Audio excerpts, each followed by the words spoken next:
Ajay ji, welcome है आपका हमारे इस YouTube चैनल पर। तो नाम तो आपको मैं बता ही चुका हूँ। आप सबसे पहले मुझे अपने डिस्ट्रिक्ट का नाम अगर शेयर कर सकते हो तो बता दो, और साथ ही साथ आपकी क्वालिफिकेशन क्या है ये भी मुझे बता दो।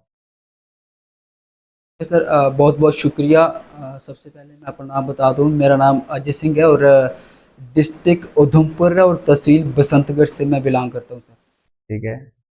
और आपकी क्वालिफिकेशन क्या है प्रेजेंट में?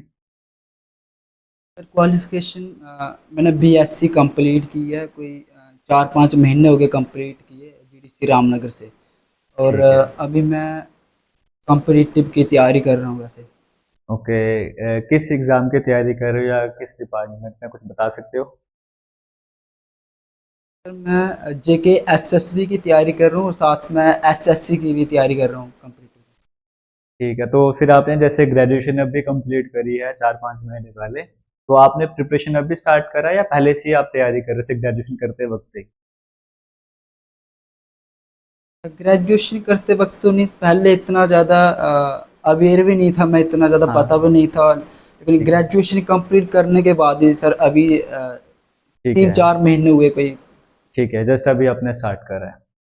तो अभी किस एग्जाम की प्रिपरेशन कर रहे हो फिलहाल आप जेकेएसएसबी में? या वैसे रैंडमली जेके एस एस रैंडमली प्रिपरेशन कर रहे हो या किसी पर्टिकुलर एग्जाम की तैयारी कर रहे फिलहाल तो ऐसे ही रैंडमली मुझे ओवरऑल हो? सबके ठीक है। लिए जेके एस एस ठीक के है। जो भी एग्जाम है। ठीक है। ठीक है। ठीक है। और एसएससी की भी प्रिपरेशन कर रहे हो आप? ठीक है। तो आपको जैसे अब जेकेएसएसबी की हम बात करते हैं, जम्मू कश्मीर के रहने वाले हम, आपको क्या लगता है कि आप क्या प्रॉब्लम फेस कर रहे हो जब आप जेकेएसएसबी की प्रिपरेशन कर रहे हो, या सब कुछ ठीक है, जैसे चल रहा है वो सब कुछ ठीक ही चल रहा है, क्या लगता है आपको?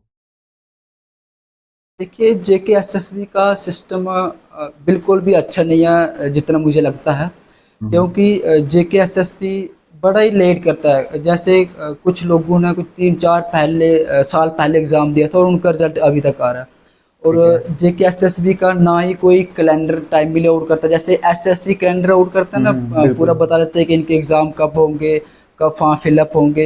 बिल्कुल। ऐसा जेकेएसएसबी का बिल्कुल सिस्टम नहीं है, जिसकी वजह से जितने भी एस्पिरेंट्स हैं उनको काफ़ी ज़्यादा कन्फ्यूजन रहती है कि कब हमारे एग्ज़ाम होंगे या नहीं ठीक होंगे। है। अपना मैं बता दूं कि बाकियों को सिस्टम देख कर, जैसे कुछ लोगों ने 3-4 साल पहले एग्ज़ाम दिए थे, हमें लगता है हाँ। क्या पता हमारे साथ भी ऐसा ही होगा, तो इसलिए थोड़ा थोड़ा इंसान सा में जो एस्पिरेंट्स है उनका डिमोटिवेशन हो कॉन्फिडेंस जाती डाउन है। हो जाता है।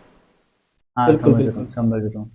अच्छा, मतलब आपको ये है कि एग्जाम कैलेंडर नहीं आ रहा, तो आपको पता ही नहीं कि कौन सा फॉर्म कब लगने जा रहा है, तो किस एग्जाम की हाँ तैयारी बिल्कुल कैसे करनी है वो आपको थोड़ी सी प्रॉब्लम आ रही है। वो एसएससी में बेटर है कि एसएससी में हर साल एक कैलेंडर आता है, पता है कि इस मंथ में ये नोटिफिकेशन आना है, हम इसकी तैयारी करेंगे, वो जेकेएसएसबी में नहीं है। बिल्कुल एसएससी साथ। का हाँ। बिल्कुल अच्छा सिस्टम है। ठीक है। जेके एसएसबी का हाँ हाँ, बोलो। ठीक है। कोई और जेके प्रॉब्लम? एसएसबी का सही नहीं है। कोई और प्रॉब्लम और जो फेस प्रॉब्लम करते हो?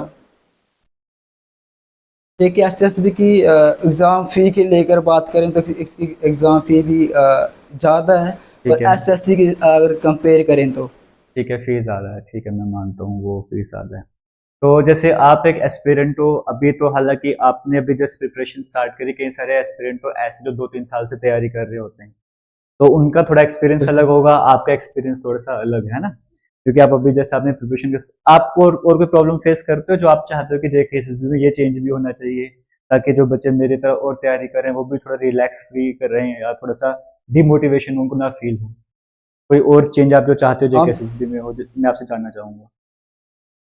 हाँ, चेंजेस बस यही कि जेके एसएसबी को टाइमली अपना जो कैलेंडर है वो आउट करना चाहिए, ठीक और है। इनको थोड़ा जल्दी जल्दी जो रिक्रूटमेंट करना चाहिए। जिस ठीक है। जैसे जेकेपी कांस्टेबल टेलीकम्युनिकेशन फोटोग्राफर का हाँ जी। एग्ज़ाम हुआ, उसका अभी तक रिजल्ट का वेट कर रहे हैं, कितना हाँ टाइम जी। हो गया, यानी कि हाँ जी। जब बड़ा ज़्यादा टाइम लगाते हैं, जिसकी वजह से जो एस्पिरेंट्स हैं ना ही जो और काम कर पाते हैं, कुछ लोगों की तो ओवर एज होती जा रही है। बिल्कुल। ये जेके एसएसबी को थोड़ा सुधार लाना चाहिए, जो सिस्टम सही करना चाहिए कि जितने भी जो एस्पिरेंट्स हैं उनको, ताकि ऐसी मुश्किलात का सामना ना करना पड़े उनको। ठीक है, मैं समझता हूँ। मतलब आपका मेन ये है कि जैसे आपने जैसे अभी प्रिपरेशन स्टार्ट कर रही है, तैयारी करना, तो आपके मन में ये है कि एक तो एग्जाम कैलेंडर आ जाना चाहिए, एग्जाम कैलेंडर से ये होगा कि पता होगा एग्जाम कब होने जा रहा है, दूसरा ये होना चाहिए कि एग्जाम होने के बाद की जो प्रोसेस है, पूरे सिलेक्शन का प्रोसेस वो भी जल्दी हो जाना चाहिए, उसमें भी डिले नहीं होना चाहिए। आप ये 2 चीजें डिमांड करते हो हाँ जेकेएसएसबी में, ये चेंजेस होने चाहिए, ठीक है। एक बात मैं आपको और बिल्कुल। सजेस्ट करूंगा, आप मुझे वो बताना क्या आपको लगता है वैसा भी होना चाहिए, क्योंकि आपने एक पॉइंट रखा था ना एप्लीकेशन फी ज्यादा है इसकी।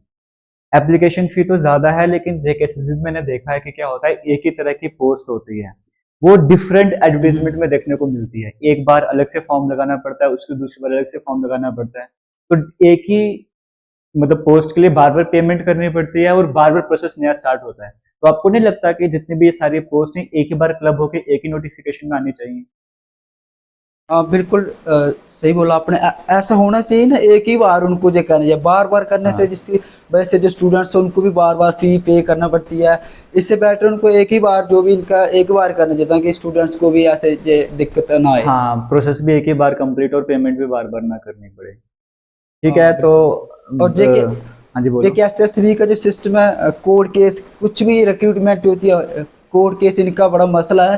हाँ जी। पता नहीं इनको ऐसा उनके जो जल्दी क्लियर करना चाहिए, ताकि जो भी स्टूडेंट्स इतने के बेचारे इतने इतने सालों से तैयारी कर रहे हैं उनके कम्पिटिटिव की, कब तक वो बेचारे वेट करते रहेंगे। हाँ जी, चलो इस पर मैं आपको आपको पता होगा या नहीं, लेकिन आपको फिर भी एक अपडेट शेयर करना चाहूंगा। अभी कुछ दिन पहले मीटिंग हुई थी जिसमें हमारे सीएम साहब थे, जेकेएसएसबी वाले थे, जीएडी वाले थे, फाइनेंस डिपार्टमेंट वाले थे। वहां पर इन्हीं बातों पर डिस्कशन वगैरह हुई है। और वहां पे ये जो कोर्ट केसेस की आप बात कर रहे हो, इस पर भी फोकस करा गया कि इसको भी जल्दी से सॉल्व वगैरह करा जाए, क्योंकि केसेस का क्या होता है, जनरली वो स्टूडेंट्स आपस में ही केस कर लेते हैं। तो उसकी वजह से भी थोड़ा सा स्टूडेंट्स की भी गलती होती है कि वो भी हर एक छोटी छोटी बात को लेकर तो कोर्ट में चले जाते हैं, केस करना स्टार्ट कर देते हैं, उसकी वजह से भी थोड़ा डिले होता है। उम्मीद करते हैं कि आगे प्रोसेस ठीक चलेगा। अभी मीटिंग हुई है, पॉजिटिव रिजल्ट देखने को मिलेंगे, क्योंकि कहा था कि 32,000 के आसपास वैकेंसीज हैं। तो अब वो कितना टाइम लगेगा उसको इंटरव्यूज होने में पता नहीं, बट आप अपनी प्रिपरेशन कंटिन्यू रखिएगा, ठीक है। अच्छा, आपको आप हालांकि आप अभी फ्रेशर हो, लेकिन फिर भी आपसे पूछना चाहूंगा, आपको 4-5 महीने हो गए, आप अभी एग्जाम की तैयारी कर रहे हो, तो क्या किसी तरह का मेंटल प्रेशर होता है, सोसाइटी का प्रेशर, फैमिली का प्रेशर की ग्रेजुएशन कर लिया, अभी तक जॉब नहीं लग रही है, ऐसा कुछ होता है आपके साथ भी? बिल्कुल होता है सर, खासतौर पर जो हम जैसे मिडिल क्लास फैमिली के लोग हैं, हाँ जी। उनके साथ तो बहुत ज़्यादा होता है, क्योंकि उनको बहुत ज़्यादा रिस्पॉन्सिबिलिटीज़ होती है। बिल्कुल। मेरे पे तो हैं, लेकिन और भी सारे जो खास तौर पर जो मिडिल क्लास फैमिली के लोग हैं, घर वालों का बहुत ज़्यादा प्रेशर होता है। कई तो बेचारे इतने 2-2 साल, मानना कि कंपटीटिव में टाइम लगता है, हाँ तैयारी जी। करने में टाइम लगता है, लेकिन प्रेशर बहुत होता है। और लोगों के जो ताने होते हैं ना, वो हाँ जी। बहुत ज़्यादा होते हैं, जिसकी वजह से जो स्टूडेंट हैं वो जो डिमोटिवेट हो जाते हैं। हाँ बिल्कुल। बहुत ज़्यादा होता है। घर वालों का भी प्रेशर भी होता है, घर की जिम्मेदारियां भी होती हैं, बहुत कुछ देखना पड़ता है। कुछ तो ऐसे हैं बेचारे, यानी कि कोचिंग लेने के लिए या प्रिपरेशन करने के लिए उनके पास टाइम नहीं होता। अगर वो तैयारी करने बैठ जाएंगे तो घर का सिस्टम कैसे चलाएंगे। कुछ तो इसकी वजह से बेचारे तैयारी वगैरह नहीं करते, सीधा काम कर मजदूरी करने के लिए चले जाते हैं। समझ तो मैं आपकी बात को, क्योंकि मैं आपसे इसलिए पूछ रहा हूँ क्योंकि कुछ बच्चे ऐसे होते हैं जो 2-3 साल से तैयारी करते हैं, ये वो जनरली मेहनत भी करते हैं, लेकिन एग्जाम का जो प्रोसेस है उसमें इतना डिले हो जाता है। तो एग्जाम अच्छा भी दे देंगे, रिजल्ट वगैरह नहीं आ पाता, तो उसमें भी डिले होता है, तो फैमिली का प्रेशर वगैरह। तभी आपसे क्वेश्चन पूछ रहा था। आपकी बात से मैं जो हाँ आपने अभी रिप्लाई दिया ना, उसमें एक और पॉइंट निकल कर आता है कि जैसे गवर्नमेंट जॉब की हम बात कर रहे हैं, तो ऐसे प्राइवेट सेक्टर में भी जॉब्स होती होंगी जम्मू कश्मीर में। तो क्या प्राइवेट सेक्टर का के बारे में आप क्या कहना चाहोगे जम्मू कश्मीर में, थोड़ा सा कुछ अगर आपके पॉइंट्स वगैरह? प्राइवेट सेक्टर है, लेकिन इतना ज़्यादा सिस्टम नहीं है। और सरकार को अगर प्राइवेट सेक्टर में भी थोड़ा मुझे डेवलपमेंट करना चाहिए, ताकि जो लोग हैं प्राइवेट सेक्टर में थोड़ा एडजस्ट हो सके। प्राइवेट जैसे सेक्टर से ज़्यादा लोग तो पहले से गवर्नमेंट जॉब को प्रायोरिटी देते हैं लोग। हाँ, क्योंकि उसका रीजन ये भी है ना कि जैसे हमारे यहाँ पे ऐसे एमएनसीज वगैरह नहीं, अच्छी अच्छी कंपनीज नहीं जो कुछ सैलरी वगैरह देंगे। मैं आजकल मैंने कुछ बच्चों से बात की, वो कह रहे थे, शेयर कर रहे थे कि हम प्राइवेट सेक्टर पे जाते हैं तो फ्रेशर को 8,000 रुपये देते हैं पर मंथ का, और काम 12-12 घंटे का करवाते हैं। तो उसे हम एग्जाम की तैयारी भी नहीं कर पाएंगे और 8,000 में फैमिली भी कैसे चलाएंगे। एक ये भी होता है। हाँ अच्छा बिल्कुल सही बात है। और जैसे थोड़े दिन पहले उधमपुर डिस्ट्रिक्ट में वन डे जॉब फेयर हुआ, हाँ जी बिल्कुल उसमें भी हुआ था। सिर्फ ऐसे ही था। उसमें भी लेकिन कहाँ उसमें जॉब मिली, बोलते आपको दिल्ली जाना पड़ेगा, 8,000 महीने का मिलेगा, बाहर रहना पड़ेगा, सिर्फ 8,000 मिलेगा आपको, किराया आपको हम्म। रेंट पर मतलब लेकर रूम लेकर किराया खुद आपको देना पड़ेगा। अच्छा। बहुत कम है ये प्राइवेट सेक्टर में। ठीक है, तभी मतलब तभी जितने भी एस्पिरेंट्स जो नौकरी करना चाहते हैं वो चाहते हैं कि सरकारी नौकरी ही करें। हाँ बिल्कुल। और जैसे अगर आपने एसएससी खास की बात की, आप एसएससी की भी तैयारी कर रहे हो, और भी एग्जाम होते हैं, यूपीएससी के होते हैं या बाकी जैसे रेलवे के होते हैं, डिफेंस सेक्टर वाले होते हैं, तो उसमें थोड़ा सा सिस्टम ठीक रहता है। आप उनकी भी तैयारी कर रही हो तो उनकी भी तैयारी कंटिन्यू करते रहो, तो वो भी आपके लिए बेस्ट रहने वाला है। वहां पे सब कुछ ठीक चलता है। आपको क्या लगता है कि वहां पे अगर आप कोई स्टूडेंट तैयारी करता है उसकी, तो उसके लिए बेस्ट ऑप्शन है जेके एसएसबी को छोड़ के? हाँ वैसे ठीक है। कुछ जगहों पर पेपर लीक वगैरह होते हैं जो हाँ जी। लेकिन लेकिन ऐसे जेके एसएससी भी जैसे उसको एसएससी बेटर को है। कंपेयर किया जाए तो बहुत ज़्यादा बेटर है। हाँ, बस उसमें एक ड्रॉबैक मुझे लगता है कि एसएससी के जनरल जो फॉर्म होते हैं ना, वहाँ पे एज लिमिट 18 से लेकर 25 ईयर की होती है। जिनकी ज्यादा हो गई तो वो हाँ थोड़ी एज प्रॉब्लम फेस लिमिट का करेंगे, इशू है। है ना। हाँ और बिल्कुल। बच्चे कंपटीशन की बात करते हैं, कंपटीशन तो होगा ही क्योंकि ऑल इंडिया लेवल का है, तो वो तो रहने ही वाला है। चलो, अब एक और लास्ट क्वेश्चन आपसे कंपटीशन मैं तो पूछूंगा, एक और लास्ट क्वेश्चन आपसे पूछूंगा। जैसे हम जम्मू कश्मीर की बात करते हैं, जैसे आपने कहा कि गवर्नमेंट जॉब को प्रेफरेंस देते हैं, प्राइवेट सेक्टर इतना डेवलप नहीं है, इसलिए वहां पर जाने की कोशिश करते हैं। एक और हमारे जम्मू कश्मीर में चलता है अपना बिजनेस एंटरप्रेन्योरशिप की बात करेंगे, एक मिशन युवा की हम बात करते हैं, उसमें कई सारे स्कीम्स हैं। तो क्या उसकी तरफ नहीं जाना चाहिए? सरकारी नौकरी को छोड़ के थोड़ा वहां पे भी फोकस करना चाहिए, क्योंकि सबको तो सरकारी नौकरी मिल नहीं सकती ना। हाँ वो तो बिल्कुल सही कहा, सबको सरकारी नौकरी भी नहीं मिल सकती, लेकिन हाँ। जो स्कीम्स के बारे में मैक्सिमम हमें लोगों को तो पता ही नहीं चलता इन स्कीम्स के बारे में, तो इन हम्म। स्कीम्स के बारे में थोड़ा बताना चाहिए, जब किसी भी तरीके से उनको इंस्टीट्यूट में ना किस तरीके से लोगों को अवेयर करना चाहिए और समझ जानना गया। चाहिए, लेकिन लोगों को मेन तो जो ये पता ही नहीं चलता बड़े सारे लोगों को ऐसे जो प्राइवेट बिल्कुल सेक्टर। बिल्कुल। तो मतलब आप ये कहते हो कि जैसे प्राइवेट सेक्टर के, स्पेशली में अपने बिजनेस की बात करता हूँ, मैं कुछ काम करना चाहता हूँ, मिशन युवा एक अच्छी स्कीम है। उसमें जो आगे उसके अंदर कई सारी स्कीम्स है, मिशन युवा के अंदर कई सारे इनिशिएटिव्स है, वो बेटर है। बस जरूरी ये बन जाता है कि अवेयरनेस होनी चाहिए हर एक गांव गांव में जाके, या स्कूल कॉलेजेस में जाके, तो कैंप लगने चाहिए, अवेयरनेस प्रोग्राम होने चाहिए, ताकि बच्चों को पता लगे वो उनके पास और क्या क्या ऑप्शन है ना। ऑप्शन से नहीं पता है तो वो क्या हाँ कर लेंगे बिल्कुल। आगे जाके।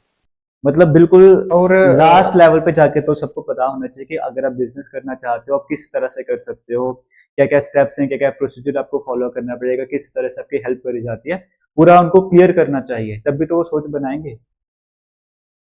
हाँ बिल्कुल, और मेन तो अगर हमारी फैमिली में मतलब बैकग्राउंड होगी बिजनेस की तभी कर पाएंगे। तो मैक्सिमम जो होते हैं ना गांव के लोग, हाँ जी, हाँ जी। बिजनेस में बहुत ज़्यादा कम होते हैं, तो हाँ उनको जी। बेचारे को पहले से अगर बैकग्राउंड होगा, हमारे घर वाले बिजनेस करते हैं तब जाके हम चलो आगे उसको संभाल पाएंगे, लेकिन पहले से ही हमारे हाँ बिजनेस जी। के बारे में इतना नॉलेज भी नहीं होता, उसकी वजह से हाँ भी जी। थोड़ा। हाँ जी, हाँ जी, मतलब उसके लिए जरूरी बन जाता है कि ये स्कीम्स लॉन्च करने के साथ साथ ग्राउंड लेवल पे जो सबको इसके बारे में बताना भी चाहिए, है ना। अवेयर करना चाहिए किस तरह से आप इसका बेनिफिट ले सकते हो। चलो, मैं समझ रहा हूँ आपकी बात को। थैंक यू बात अपनी शेयर करने के लिए, अपने पॉइंट शेयर करने के लिए। इस तरह से मैं और भी कई सारे एस्पिरेंट से बात करूंगा। हालांकि आप फ्रेशर हो ना, कुछ ऐसे भी होंगे जो 2-3 साल से वेट कर रहे हैं, ओवर एज हो गए, उनकी भी बात सामने रखूंगा कि वो किस तरह के प्रॉब्लम फेस करते हैं, वो क्या चेंजेस चाहते हैं सिस्टम वगैरह में, तो वो पॉइंट्स भी सामने लाया करूंगा मैं। फिलहाल थैंक यू अजय जी। ठीक है सर, बहुत बहुत शुक्रिया। ऑल द बेस्ट आपको। Thank you.